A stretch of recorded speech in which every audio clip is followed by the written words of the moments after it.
van viure moltíssima emoció en 4 espais diferents de Girona.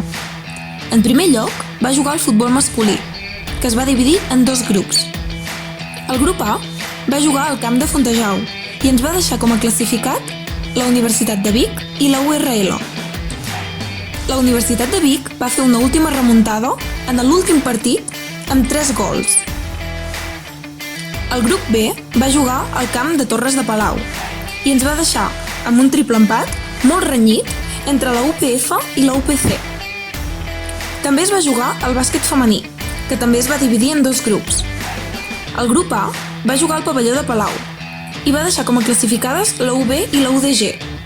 Tot es va renyir en l'últim partit, on la UB va fer una última jugada que li va donar el punt d'avantatge. El grup B va jugar al pavelló de Fontejau i va deixar com a classificades la UAB i la URL.